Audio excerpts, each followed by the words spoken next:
땅 투자할 때 진짜 조심해야 될 것들을 오늘 아주 쉽고 간단하게 알려드릴까 해요. 영상을 끝까지 보세요. 재밌는 얘기들이 뒷부분에 많이 나온답니다. 첫 번째, 우리가 흔히 싸다라는 이유로 맹지 땅을 많이 사거든요. 내가 육안으로 봤을 때 도로를 접해져 있는 걸로 판단을 해서 사는데, 실질적으로 서류를 떼어보니까, 여러분 토지이용 계획원 다 떼실 줄 알죠? 온라인상으로. 근데 떼어보니까 도로하고 내가 사고자 하는 땅하고 이렇게 조금이라도 간격이 있다. 그럼 그 땅은 맹지 땅이에요. 사람들이 많이 밟아서 현황상 도로라고 하거든요. 예전부터 많이 밟아서 생긴 땅이 도로인 걸로 알고 그 땅을 그냥 덥석 샀다. 그러면 나중에 여러분들이 전혀 아무 행위를 할 수 없고, 또 은행에서도 아주 평가절하의 금액을 해주기 때문에 정말 오랫동안 묵혀둬야 되는 그런 골치 아픈 부동산이 되죠. 그래서 맹지 땅을 항상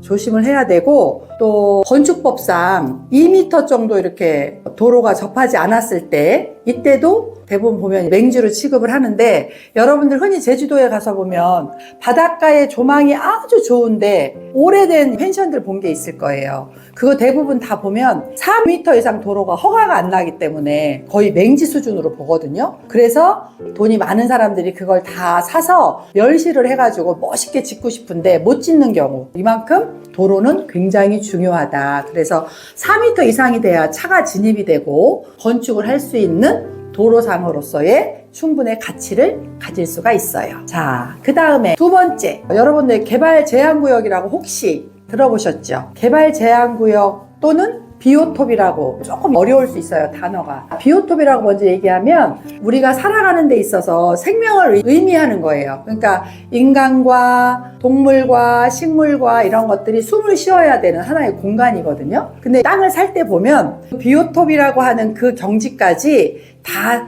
섹타로 평형대로 정해서 파는 데가 있어요. 근데 나중에 보니까 그 땅은 전혀 써먹을 수가 없는 땅이 되는 거죠. 그래서 그런 부분을, 이거는 비오톱 부분하고 관계가 있나요? 라고 물어봐도 되고, 근데 개발 제한구역이라고 해서 여러분들이 잠깐 한눈 파는 사이에 잘못 사는 경우가 뭐냐면, 대부분 토지이용 계획원을 떼어보면 도시 지역 내에 개발 제한구역 이렇게 되어 있어요. 또는 비도시 지역 내에 개발 제한구역. 여기에서 개발 제한 구역이라고 표시되어 있는 부분 중에 자연 녹지 지역이라고 또 있어요. 그러니까 도시 지역 내에도 개발 제한 구역이 있고 여러 가지 형태의 땅들이 있거든요. 근데 어쨌건 여러분들이 토지이용 계획원을 떼었을 때 개발 제한 구역이다라는 문구를 딱 보면, 여기는 대통령 백이 있어도 10년, 20년 풀릴 때까지 기다려야 되는 땅이기 때문에 이런 땅들은 쉽지 않다. 이런 개발 제한 구역에 뭐가 있느냐? 공용산지가 있어요. 공용산지는 뭐냐면,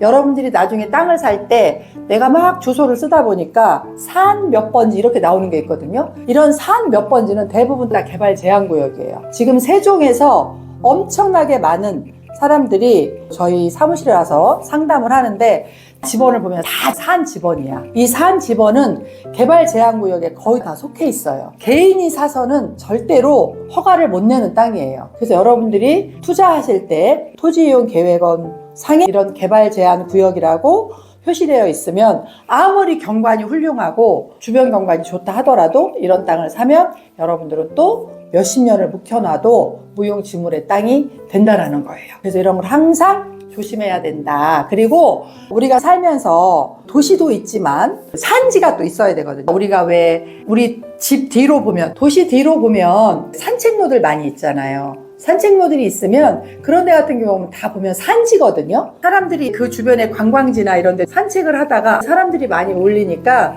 내가 땅을 좀 사보면 괜찮겠다 생각해서 그런 땅을 사시는 분들이 있더라고요. 그런 데는 개발이 제한되어 있어서 사람이 살면서 최소한의 녹지 공간으로밖에 활용할 수 없기 때문에 평생 산책로 또는 다람쥐, 토끼 이런 동물들하고 같이 산책하는 도로기 때문에 이런 개발 제한구역의 땅들을 여러분들이 잘 판가름을 하셔야 된다는 거예요. 세 번째는 혐오시설이 있는 땅들이 있어요. 저 같은 경우도 닭 키우고 소 키우고 돼지 키우고 축사들이 있는 땅 주변으로 골프장을 한번 조그맣게 만들어서 지인들하고 재밌게 여생을 보내볼까 하고, 땅이 너무 경관이 수려 수료해서 몇 번 답사를 간 적이 있었는데 비 오는 날 가면은 냄새가 머리가 아플 정도로 너무 심한 거예요. 그러니까 인터넷상으로만 봤을 때는 굉장히 땅이 좋은데 여러분들이 현장을 가서 발품을 팔아봤더니 냄새가 지독하게 나더라. 예를 들어서 여러분들이 골프를 치러 갔는데 어느 홀에서는 유독 그렇게 진한 축사의 냄새, 똥 냄새 이런 냄새들이 나는 땅들이 있거든요.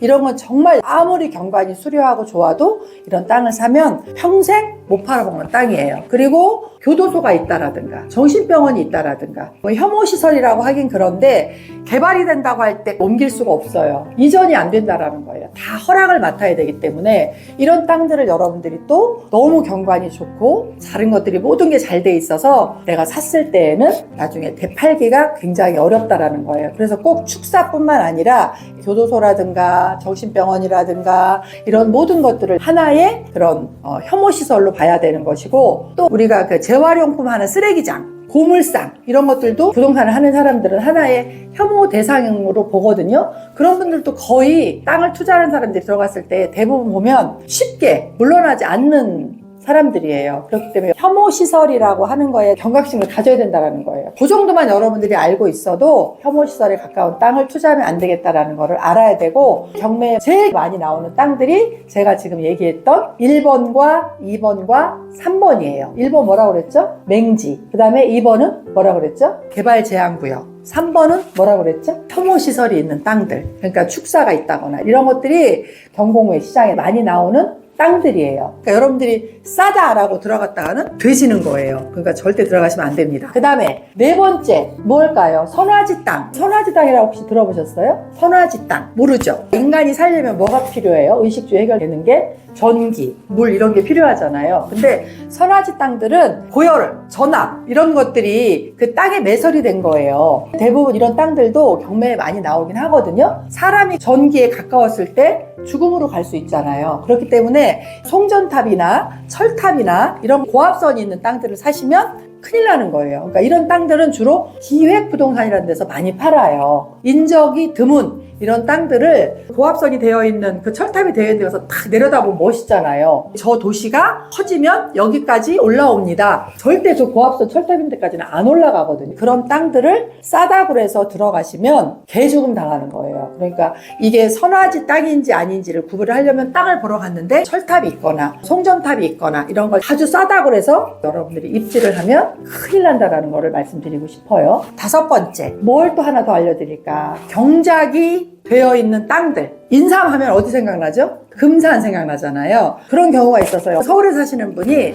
금산에 땅을 사셨어요. 너무 좋아서. 나중에 정년을 하고 금산 가서 인삼 농사 지어가면서 푸른 산천 초목과 잘 살아보려고 마음먹고 그 땅을 사셨어요. 사셨는데 잘 보세요, 여러분. 인삼 얘기하기 전에 우리가 땅을 살 때 보면 그 안에 배추도 심어있는 땅이 있고 양파도 심어있는 땅이 있고 감자가 들어가 있는 땅이 있고 고구마가 들어가 있는 땅이 있어요. 말 그대로 경작되어 있는 땅들이잖아요. 근데 이런 것들은 1년 안에 몇 개월 안에 다 수확이 되잖아요. 그러니까 계약을 쓰고 몇 개월 안에 그 열매나 이런 농산물을 주인이 가져가고 나면 내 땅으로 가꿀 수 있는 게 쉬운데 인삼 같은 경우는 보통 6년에서 10년 걸리거든요. 그렇기 때문에 6년 안에 그 인삼을 다 캐까지 않는 한 내 앞으로 등기를 가지고 와도 의미가 없어요. 다시 말하면 지상권이 있는 거거든요. 부동산적으로 얘기하면.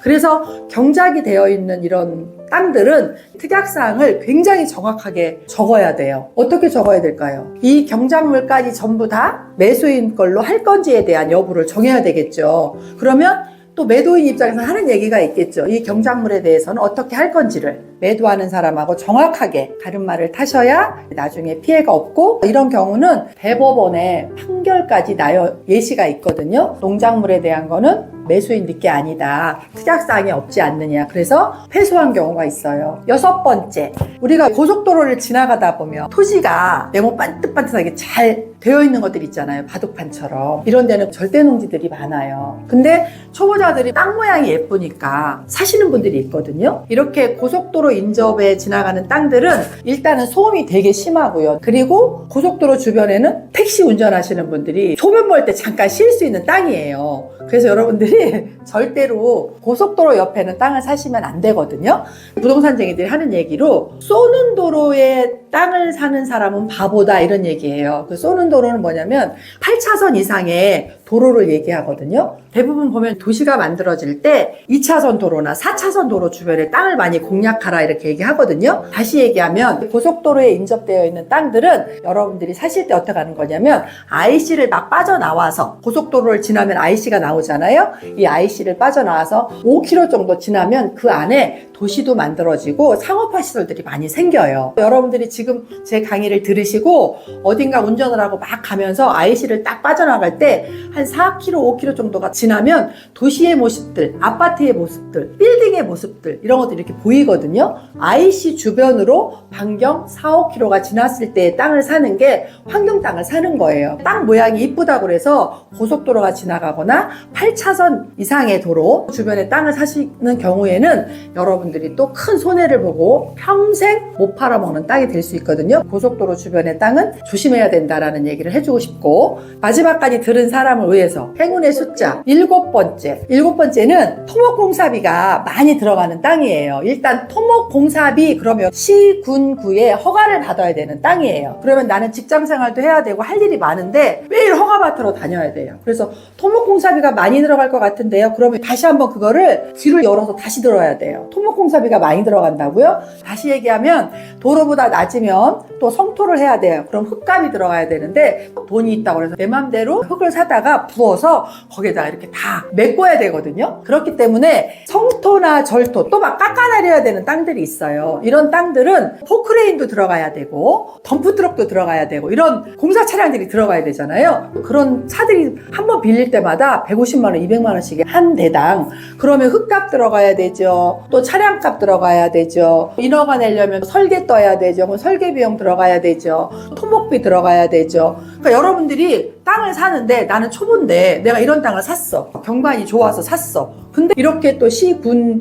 지자체에 가서 허가를 맡아야 되고 여러분들 죽음으로 가는 길이거든요. 절대 이런 땅은 피하셔야 된다는 거예요. 한 가지 더 알려줄 게 있어. 나무가 심어져 있는 벌채를 한다고 하잖아요. 나무 벌채. 나무도 생물이에요. 살아있는 생물이거든요. 나무를 잘라내고 가지를 잘라내고 하는 것도 내 맘대로 못해요. 그것도 다 허가 받고 해야 되거든요. 특히 소나무 같은 경우는 더 심해요. 법정 규정이. 예를 들어서 소나무 하나 잘못 건드리면 저 같은 경우도 1,600만 원의 벌금을 냈거든요.